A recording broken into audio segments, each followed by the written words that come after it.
Olá! Na nossa escola bíblica dominical de hoje, nós vamos estudar sobre os pecados contra o Espírito Santo de Deus. Nesta série de estudo, nós estamos estudando sobre o Espírito Santo de Deus e as nossas vidas. E hoje, a nossa lição vai tratar especificamente dos pecados contra o Espírito Santo. Como é que nós podemos ofender a terceira pessoa da Trindade? Vamos abrir no nosso texto base, que é Mateus capítulo 12, versículo 31, que diz assim, Mateus capítulo 12, versículo 31.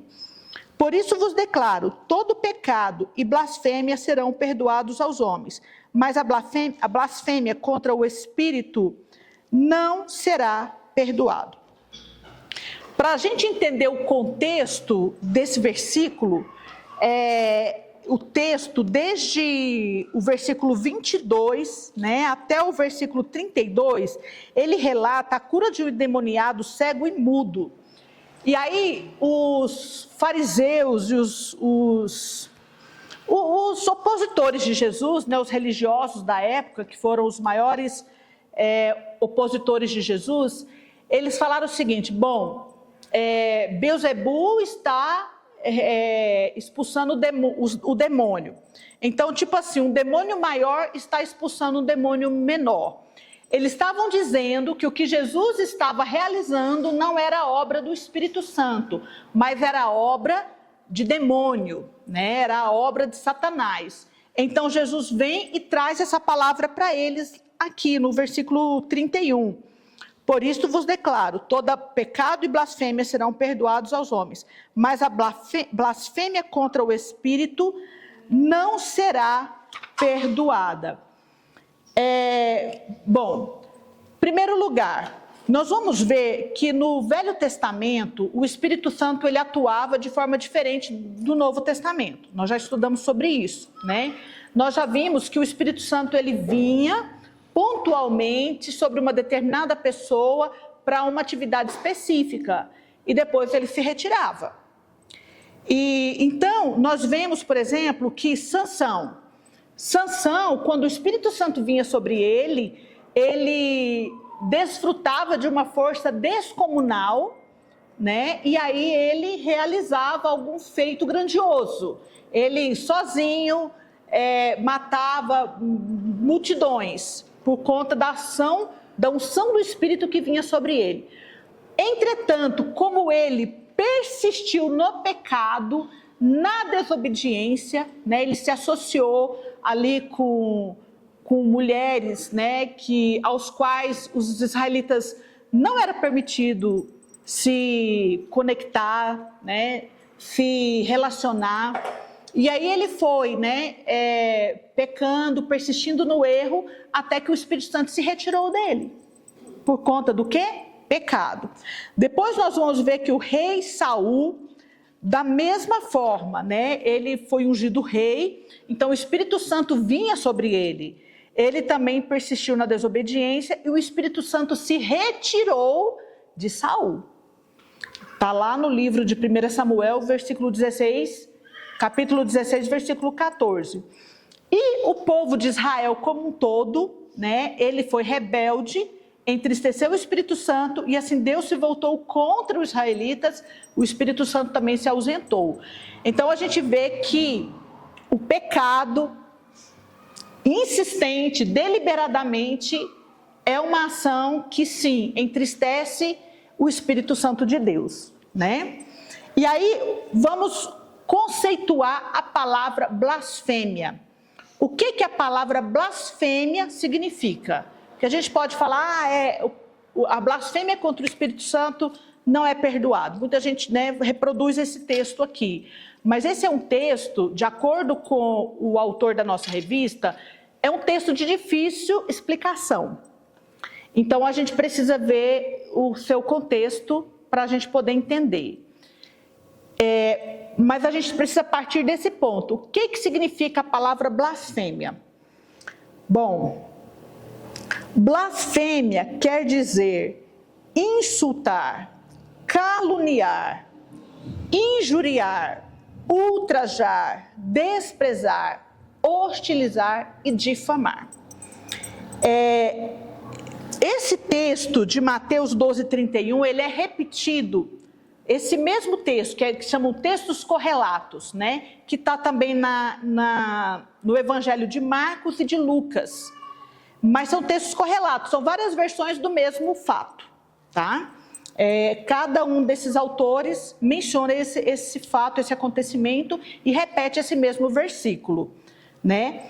Mas se a gente observar as epístolas, o que são epístolas? As epístolas são as cartas de Paulo, cartas de Pedro, cartas de João, que é a essência doutrinária da igreja de hoje. Elas estão contidas nas epístolas, nessas cartas, nas cartas paulinas, nas cartas de Pedro, nas cartas de João, né?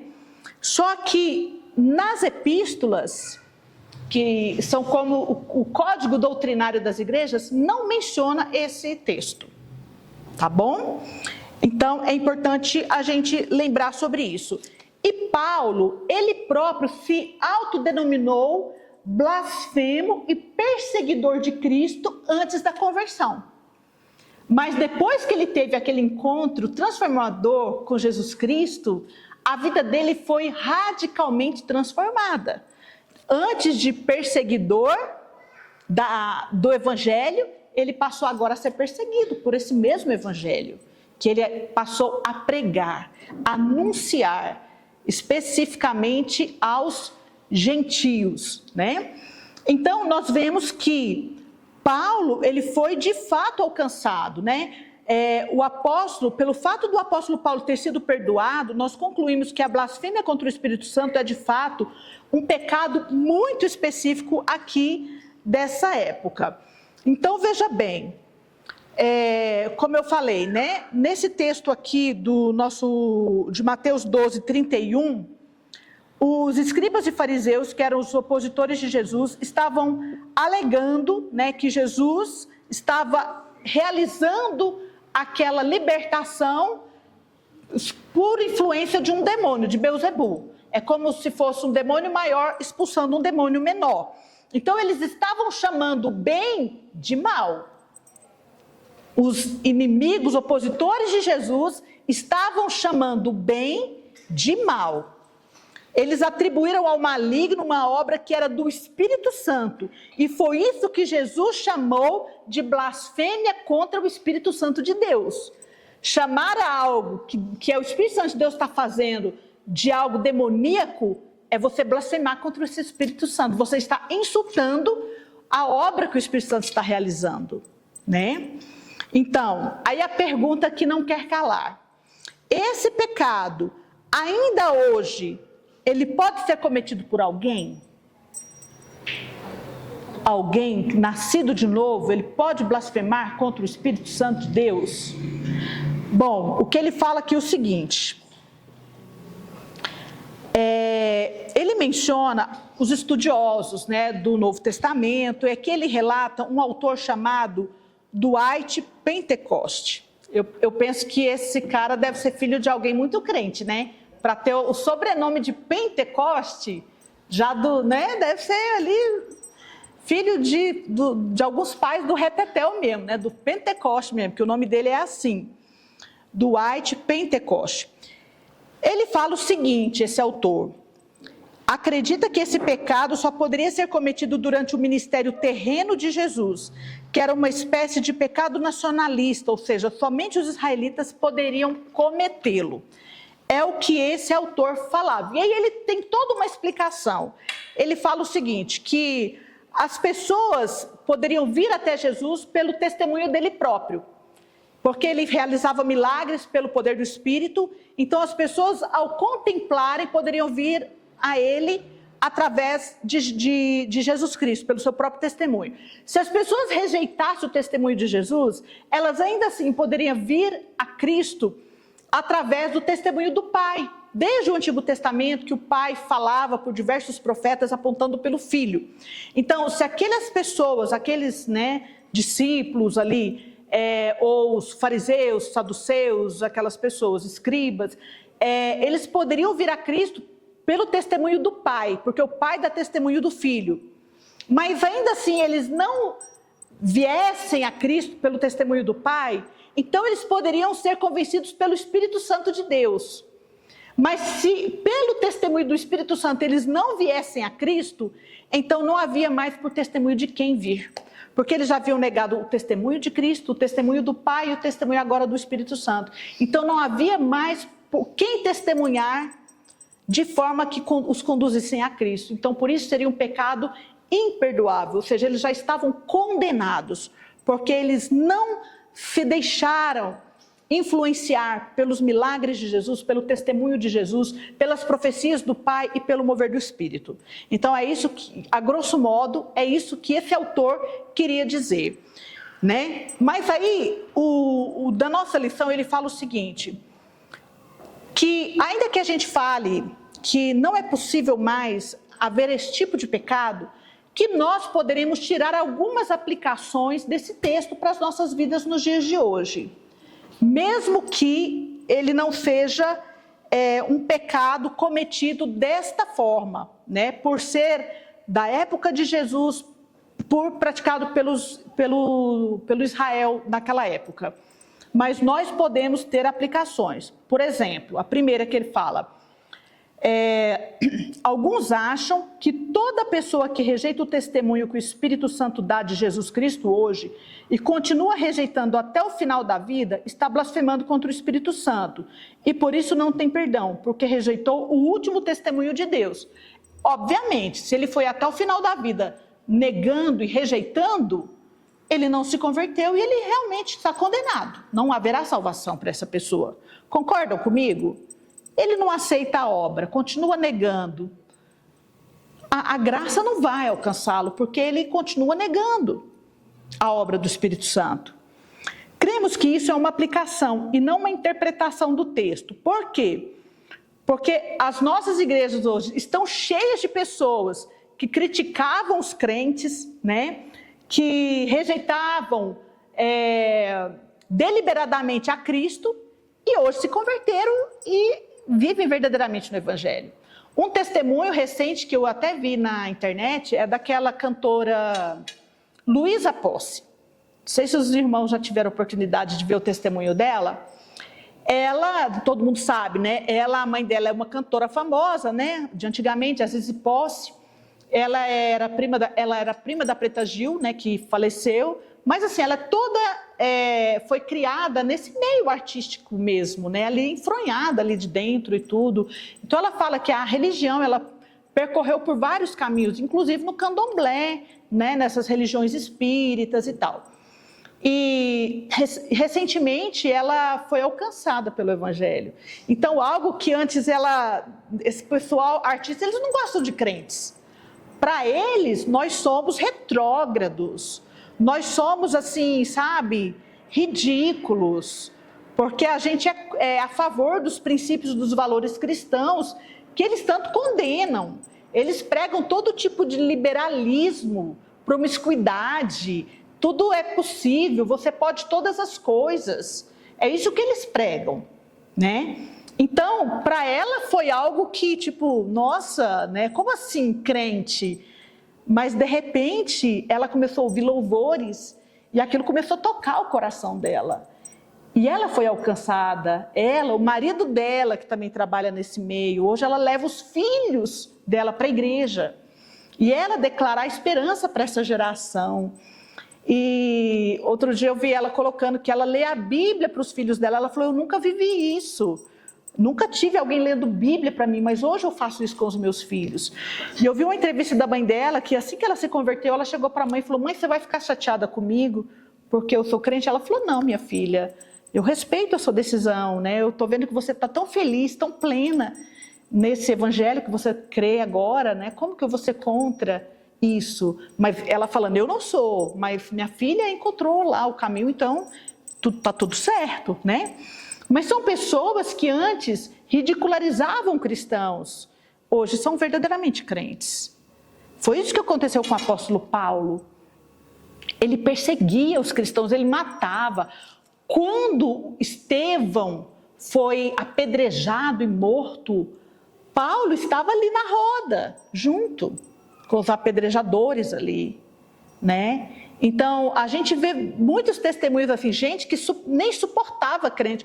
Outro dia eu vi um outro rapaz, eu acho que vocês conhecem também, ele está nesse processo de conversão, chamado Agostinho, um maquiador, Agostinho, que era até maquiador da Michelle Bolsonaro, né? Então ele está indo para a igreja e tudo, e ele falava, gente, antigamente eu passava, eu via os crentes com a Bíblia debaixo do braço, eu achava aquilo ridículo. Hoje ele falando, eu comecei para a igreja, eu botava a minha Bíblia dentro do bolso. Depois, não estava dando certo não, eu comecei a colocar ela debaixo do braço, uma Bíblia marrom, ele colocava uma jaqueta marrom para camuflar um pouco, para disfarçar, né?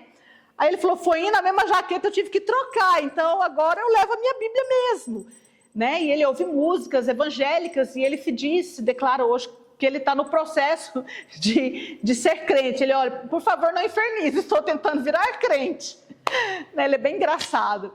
Mas assim, pessoas que ridicularizavam a fé, quando o Espírito Santo os alcança verdadeiramente, não tem como. Sabe aquele exemplo do fogo ou da água que quando passa, o tsunami, né? O lugar não fica o mesmo. Quando o Espírito de Deus vem e passa, se move, não tem como a pessoa permanecer da mesma forma, né? Josué? Eu não vi esse testemunho. Mas tem muitos testemunhos assim mesmo, né? Dessa ação de Deus que abala as estruturas e não tem outra alternativa a não ser essas pessoas se renderem a Deus, né? Tá. Aí aqui fala o seguinte, é evidente que toda pessoa que rejeita a Cristo está condenada. Claro, se até o momento de eu morrer eu continuar rejeitando a Cristo, eu vou para o inferno, porque eu não aceitei o sacrifício, eu não aceitei a salvação, né? Mas em nenhum lugar a Bíblia chama esse ato de blasfêmia contra o Espírito Santo. E se você quer saber qual é o pecado para a morte, está lá em 1 João 5,16, que é a apostasia. A apostasia é abandonar a fé, se rebelar contra Deus e sua vontade. Tá? Então, se a gente rejeita a Cristo, que é vida, não terá outra consequência senão a morte. Agora, eu já vi pessoas assim, será que eu já blasfemei contra o Espírito Santo no passado e não vai ter salvação? Se há essa dúvida, esse temor, queridos, você já é salvo. Você não está mais naquele pecado de antigamente, porque ali foi no engano, foi no desconhecimento da verdade, como foi o apóstolo Paulo. Depois de conhecer a verdade, a pessoa que ela tem essa atitude, né, de blasfêmia, ela não vai ter esse temor. Será, né? Meu Deus, eu não era salvo, eu ria dos crentes, das obras que o Espírito Santo fazia na vida dos crentes, né, da unção dos crentes. Você estava no engano. Hoje que você é salvo e conhece o Senhor, você não comete esse pecado. Não se aplica a você essa questão, tá? Porque foi algo praticado na ignorância. Então, é fato que os que temem ter cometido a blasfêmia contra o Espírito Santo e com isso se afligem, podem estar certos que não cometeram tal pecado. A pessoa que rejeita a Cristo, abandonando sua fé, terá como fim a morte eterna. Então, você declara que é crente, é salvo, foi alcançado, mas você agora apostatou da fé, abandonou deliberadamente, você está negando o sacrifício de Jesus que foi feito. Então, não há o que ser feito novamente. Porque o que foi feito para a salvação foi negado. Então não há novo sacrifício. Tá bom? Outro pecado que a Bíblia menciona. Vamos abrir as nossas Bíblias lá no livro de Efésios 4:30. Então, só resumindo a questão da blasfêmia contra o Espírito Santo. De acordo com esse autor, era algo muito específico naquele momento ali de Jesus. Nós podemos retirar aplicação para as nossas vidas. Lembrando que qualquer um que blasfema contra a obra de Deus, a obra do Espírito Santo, estando na ignorância, a gente entende que essa pessoa, ao se converter para Cristo, ela terá seus pecados perdoados, que foi o que aconteceu com o apóstolo Paulo. Agora, aqui, Efésios 4:30, aqui sim está um pecado, que todos nós podemos cometer contra o Espírito Santo. Todos nós.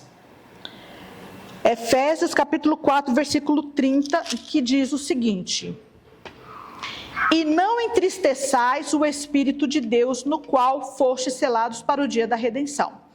Então veja bem, o contexto desse versículo: exortações à santidade, abandonar o pecado, abandonar a ira, não dar lugar ao diabo, abandonar o pecado do furto, da palavra torpe, e não entristecer o Espírito Santo de Deus, tá? E aí no versículo 31 ele começa: longe de vós toda amargura e cólera, ira e gritaria e blasfêmios, e bem assim toda malícia. Então veja bem, nós entendemos aqui o que nós podemos fazer que entristece o Espírito Santo de Deus. O que vocês têm para me dizer conforme esse texto? O que entristece o Espírito Santo de Deus, de acordo com esse texto?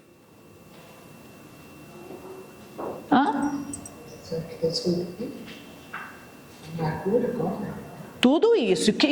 A gente chama isso de quê? O termo genérico. Pode falar alto, irmã. Pecado.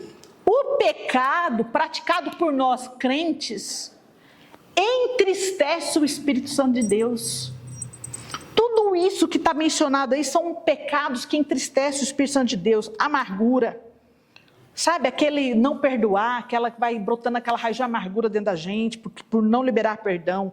Cólera, aquela raiva desmedida. Ira, gritaria entristece o Espírito Santo de Deus.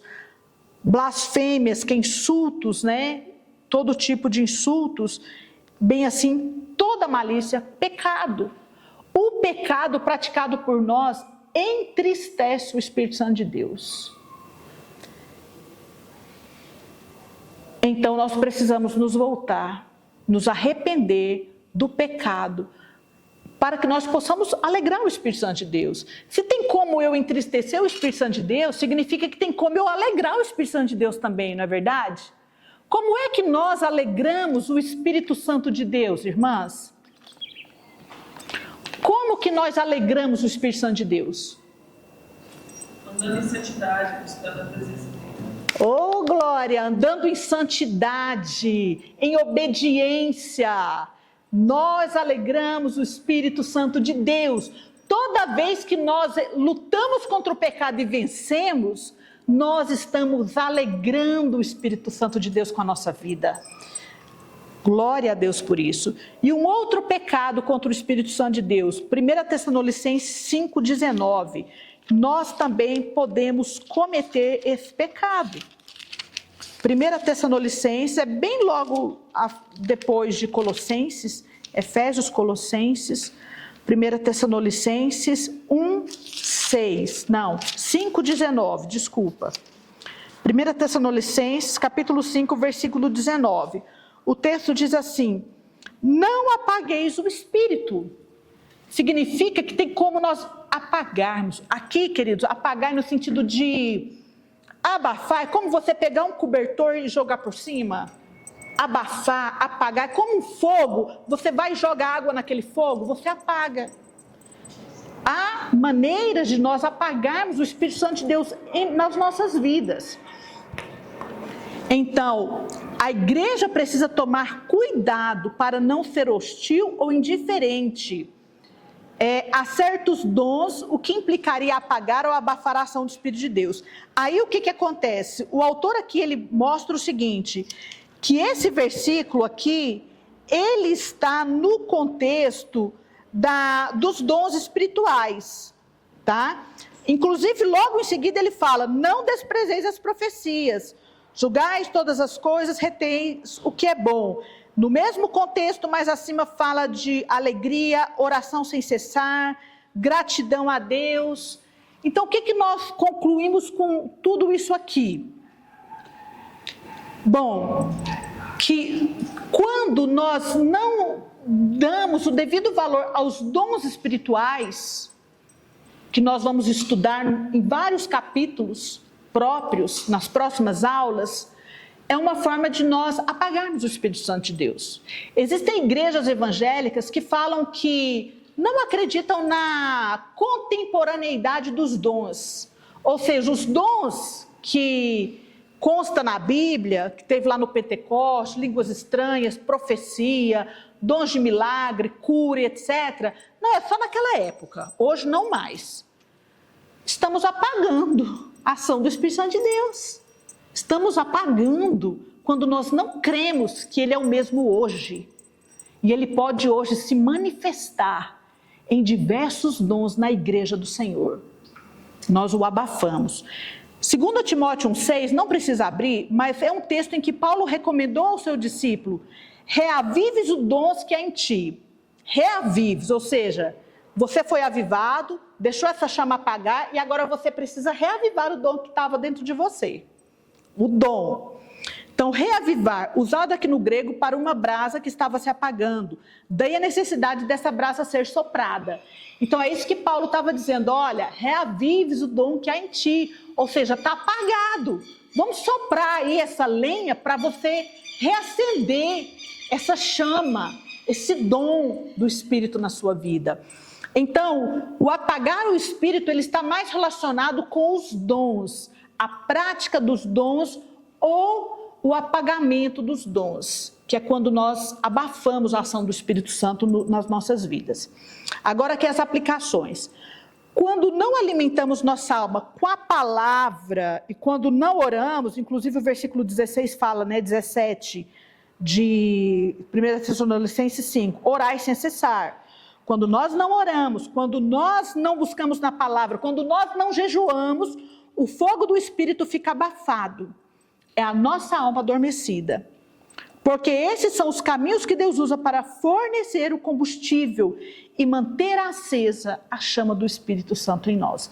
Por isso que a gente enfatiza tanto sobre a importância da leitura bíblica, a importância da oração, a importância de louvores, a importância dos jejuns, a importância de conversas que glorifiquem o nome de Deus. Porque isso é combustível para nos avivar, para avivar a chama do Espírito em nós.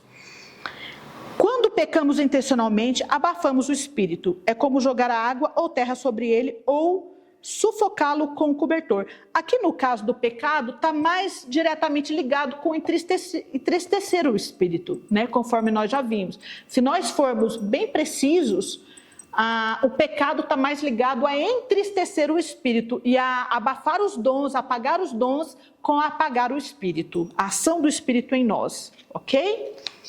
Bom, vamos lá. Conclusão. Qual a conclusão que nós vamos chegar? Bom, é certo que devemos tomar o cuidado para não pecar contra o Espírito Santo. Ele não irá se impor contra a nossa vontade. Gente, algo muito lindo do Espírito Santo, porque nós temos 3 pessoas da Trindade: Deus Pai, Deus Filho e Deus Espírito Santo. Deus Espírito Santo, ele é uma pessoa que se relaciona conosco. Ele é sensível. Não significa que ele seja fraco. Ele é doce. Não significa que ele também seja fraco. Entendem? Ele é um cavalheiro, ele não viola. Por isso que o Espírito, ele bate. A Bíblia fala, eis que estou à porta e bato, se referindo a Deus. E eu vejo isso como o Espírito Santo de Deus. Ele convence, mas ele não invade. Se a pessoa ela não buscar reavivar os dons, o dom vai apagar nela.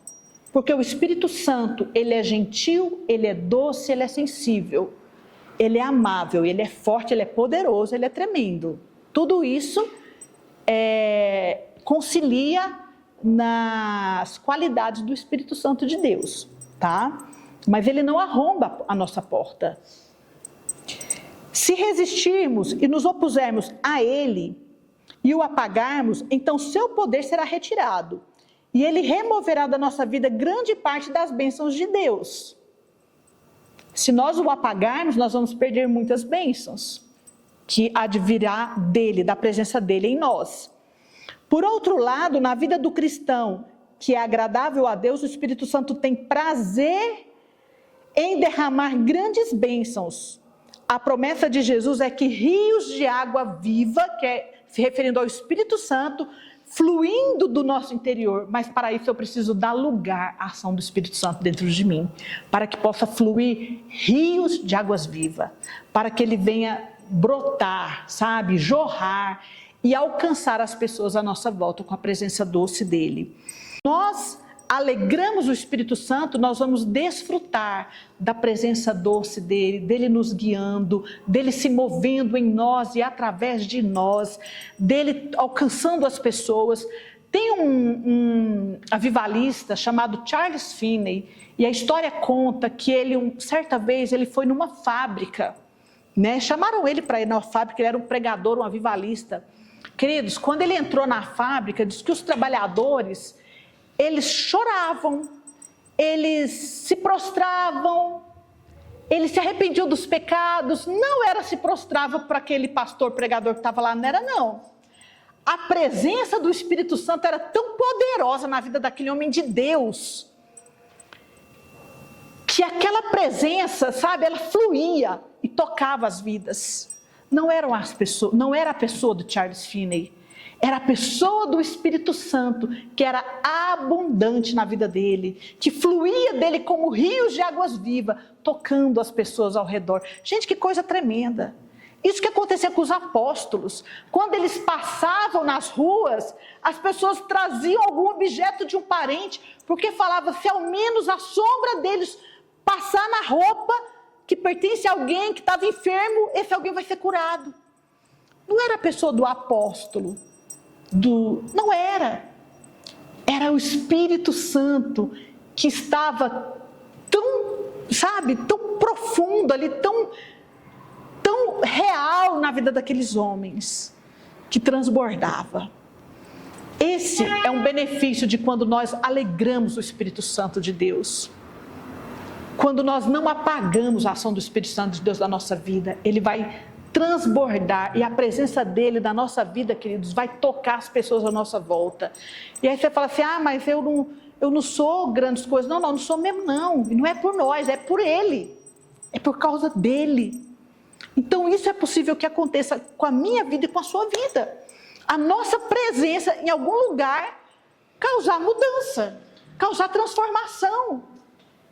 Mas não é a nossa presença, é o Espírito de Deus abundante em nós. Que seja assim na nossa vida, queridos. Que nós, como mulheres, né, a maioria, todas nós aqui somos mulheres, e você de casa pode ser um homem também, que nós possamos carregar essa presença tão poderosa, de forma a transformar a nossa casa por essa presença gloriosa, no nosso trabalho, nas pessoas com quem a gente tem contato, com quem a gente fala, com quem a gente conversa, que as pessoas possam sentir esse toque do Espírito Santo de Deus através da nossa vida. Amém? Que Deus nos abençoe e tenhamos um ótimo momento agora.